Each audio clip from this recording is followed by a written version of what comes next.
अभी फिलहाल राज ठाकरे अस्वस्थ चल रहे हैं। फिलहाल उनका इलाज चल रहा है, ऑपरेशन की तैयारी हो रही है, लेकिन दूसरी तरफ उनके ऊपर में नॉन बेलेबल वारंट जारी कर दिया गया है कि राज ठाकरे को कैसे भी करके गिरफ्तार कर ले। मतलब कि राज ठाकरे को रोकने की कोशिश।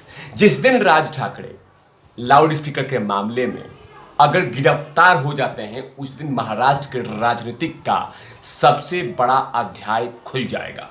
जिस दिन राज ठाकरे लाउड स्पीकर के मामले में पुलिस थाने में बैठ जाएंगे, उस दिन राज ठाकरे का एक बड़ा कद दिखेगा महाराष्ट्र के राजनीतिक में। लेकिन उसके कद को ना बढ़ने के लिए दूसरे केसों में जांच की जा रही है। इसी की चर्चा करूंगा कि आखिरकार लाउड स्पीकर मामले में गिरफ्तारी होती नहीं है, दूसरे केसों में गिरफ्तारी की जा रही है और उसके लिए तैयारी शुरू कर रही है। उसी की चर्चा करूंगा। नमस्कार, आप देख रहे हैं तिवारी भैया, मैं हूं वेद प्रकाश। राज ठाकरे को तमाम पुराने केसों को खंगाला जा रहा है, उन तमाम जगहों पे खोदा जा रहा है, खुदाई चल रही है कि राज ठाकरे का उन्हीं फाइल को ढूंढो जिसमें राज ठाकरे ने कोई ना कोई कंट्रोवर्सी में इन्वॉल्व हो, राज ठाकरे किसी न किसी विवादित टिप्पणी में इन्वॉल्व हो, किसी न किसी चीज़ों में मामले में इन्वॉल्व हो, जिससे उनको परेशान किया जा सकता है। लेकिन लाउड स्पीकर के मामले में टच करने की कोशिश नहीं की जा रही है, क्योंकि जिस दिन राज ठाकरे लाउड स्पीकर के मामले में गिरफ्तार होते हैं, या समन देती है, या उठा लेती है, या छू देती है, या थाना में बैठ जाते हैं, तो राज ठाकरे का कद महाराष्ट्र के राजनीतिक में और बड़ा हो जाएगा और बाकी वहां पे बौने नजर आएंगे। इसीलिए लाउड स्पीकर के मामले को साइडलाइन किया गया है और उन्हीं मामले पर ढूंढा जा रहा है जिसमें पुराने विवाद में फंसे हो, पुराने बातों में फंसा हो। इसीलिए एक कोर्ट ने उनको नॉन अवेलेबल वारंट जारी कर दिया है, जिसके बाद अब ये देखना होगा कि उनको गिरफ्तारी करने के लिए, उनको बुलाहट के लिए कब बुलाया जाएगा। लेकिन मामला है जिसके बारे में बताने वाला हूं, मामला है सांगली कोर्ट से जारी किया गया है। इससे पहले राज ठाकरे के खिलाफ नॉन अवेलेबल वारंट 6 अप्रैल को सांगली कोर्ट से ही जारी की गई थी। नॉन अवेलेबल वारंट 2008 के एक केस में हुआ है। मतलब मैंने कहा था कि पुराने केसों को जांच की जा रही है, लाउड स्पीकर के मामले को नहीं देखा जा रहा है, पुराने केसों को खंगाला जा रहा है, पुराने इन्वेस्टिगेशन किए जा रहे हैं, पुराने फाइलों को उठाए जा रहे हैं, जैसे अर्णव गोस्वामी के मामले में की गई थी। तो नॉन अवेलेबल वारंट ये जारी हुआ था 2008 में। इसी में उनके खिलाफ आईपीसी धारा 143, 143, 109, 117 और बॉम्बे पुलिस एक्ट की धारा 135 के तहत केस दर्ज किया गया था 2008 की बात। बताते चले कि सांगली कोर्ट का सांगली की सिराला कोर्ट ने राज ठाकरे के जो गैर जमानती वारंट जारी किया था, वो 2008 के एसटी बस में तोड़फोड़ के मामले में जारी हुआ था। ऐसे में इस तरह के अब राज ठाकरे के खिलाफ अब 3 गैर जमानती वारंट जारी हो गए हैं। मतलब इससे भी पहले बीड जिले के कोर्ट ने उनके खिलाफ एक नॉन अवेलेबल वारंट जारी किया था। मतलब उन्हीं पुराने केसों को ढूंढा जा रहा है, उन्हीं पुराने केसों को खंगाला जा रहा है, जिससे राज ठाकरे को परेशान किया जा सकता है। जब हम नॉन अवेलेबल वारंट जारी करेंगे तो राज ठाकरे परेशान होंगे, कानूनी पचड़ों में फंसेंगे, तो नेक्स्ट प्लानिंग नहीं बन सकता है। नेक्स्ट प्लानिंग पे ध्यान नहीं देंगे, नेक्स्ट प्लानिंग पे कंसंट्रेट नहीं करेंगे, तो कहीं ना कहीं उनको रोकने की प्लानिंग चल रही है, उनको रोकने की साजिश रची जा रही है। लेकिन कहीं ना कहीं उनको पता है, राज ठाकरे को, कि जब से मैंने महाराष्ट्र सरकार के खिलाफ बोलना शुरू किया है, लाउड स्पीकर के मामले में जमकर बोल रहा हूं, तो कहीं ना कहीं उनको परेशानी होगी और उनके कार्यकर्ता को भी होगी। लाउड स्पीकर के मामले में राज ठाकरे के बहुत सारे समर्थकों पे किसी न किसी जिले में किसी न किसी तरीके से उन पे एफआईआर की गई है। लेकिन फिलहाल अभी ये तीसरा नॉन अवेलेबल वारंट, गैर जमानती वारंट इशू किया गया है।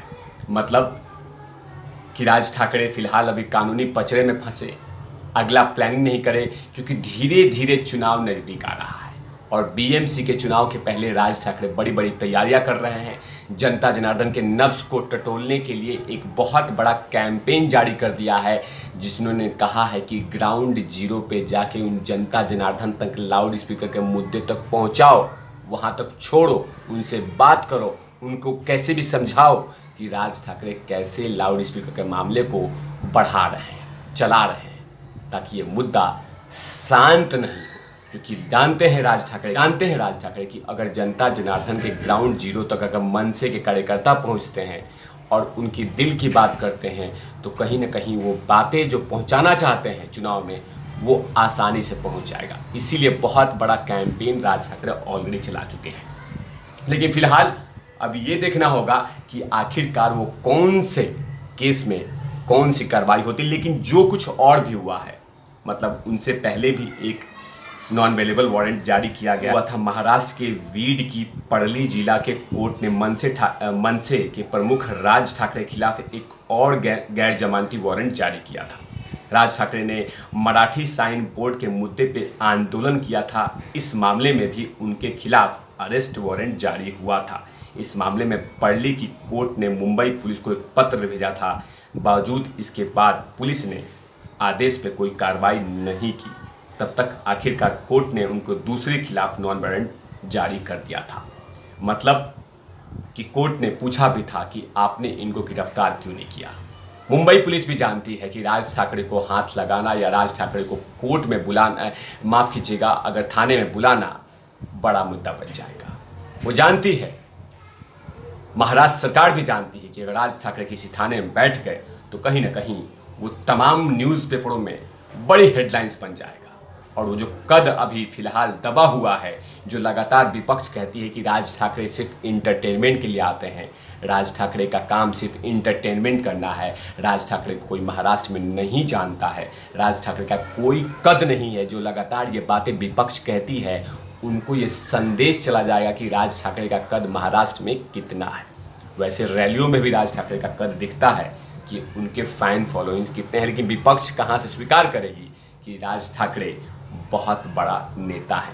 इसीलिए फिलहाल मुंबई पुलिस उन पे हाथ नहीं रख रही है। लेकिन देखना होगा कि क्या मुंबई पुलिस कार्रवाई करती है या नहीं करेगी, क्योंकि बहुत बड़ा दिलचस्प होगा कि क्या मुंबई पुलिस सचमुच उनको गिरफ्तार करती है। क्योंकि कोर्ट ने बहुत बार मुंबई पुलिस को पत्र लिख चुकी है कि आप उनको अरेस्ट क्यों नहीं कर रहे हैं, आप उनको बुलाते क्यों नहीं हैं, आप उनको उठाते क्यों नहीं हैं। ये तमाम बातें अब ये देखना होगा कि राज ठाकरे क्या सचमुच उन पर कार्रवाई होगी, क्या मुंबई पुलिस सचमुच उनको बार बार नोटिस देगी, क्या सचमुच मुंबई पुलिस उनको थाने में बुलाएगी।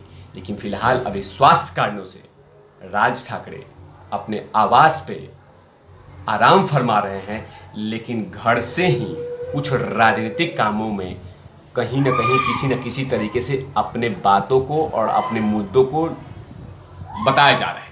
अब देखना होगा कि ये तीसरा नॉन अवेलेबल वारंट जारी हुआ है, इस पे मनसे के कार्यकर्ता क्या कहते हैं। लेकिन फिलहाल अभी उनको परेशान करने का एक तीसरा प्यादा चला जा चुका है। तब तक के लिए आप देखते रहिए तिवारी भैया, मैं हूं वेद प्रकाश, कैमरामैन ध्रुव लाठी के साथ। Over not lovies.